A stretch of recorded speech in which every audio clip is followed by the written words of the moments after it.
এই যে মাটন দেখো থলথল করবে, থল করছে। ও কাঁপছে। এই যে দেখো, এটুকু নিও এবার বোঝো। এটা কিন্তু একদম অরিজিনাল, কোনো ডুপ্লিকেট নেই এর মধ্যে, আমি যেটা বুঝতে পারলাম। দাদা দেখুন তো, দেশি তো?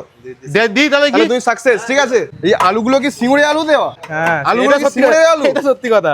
এই নামছে দি বং দাদার বিরিয়ানি, যেটা সিঙ্গুরের নতুন আউটলেট। একটা হাড়ি গিয়েছে, একটাই যাচ্ছে নাকি এবার? হ্যাঁ বাপরে, লেট হয়ে গেছে, অনেক লোক ফিরে গেছে। তাই আজকে কি শুনলাম স্পেশাল অফার কিছু দিচ্ছ? স্পেশাল অফার, ফোন কিনলে এই বিরিয়ানি কিনলে আইফোন পাবে। কি বলছো? সিরিয়াস? হ্যাঁ এই স্টিকার। এই না তুমি সিরিয়াস বলছো? হ্যাঁ গো ক্যামেরার সামনে বলো। এই যে ব্যালেট বক্স আছে। এই ব্যালট বক্স আছে? হ্যাঁ। এই বক্সের মধ্যে কি আছে? টোকেন আছে, যার Token নাম আছে? নাম আগামী 14 তারিখ রিভিল হবে। আচ্ছা, তোমাদের দুজনকার এতেই আমি পাঠিয়ে দেবো যখন করবো। আগামী 14 তারিখ রিভিল হবে। হ্যাঁ, reveal একজন কেউ না কেউ আইফোন পাবেই। একদম Sure? শিওর। আচ্ছা, এখন কত বিরিয়ানি যাচ্ছে? হ্যাঁ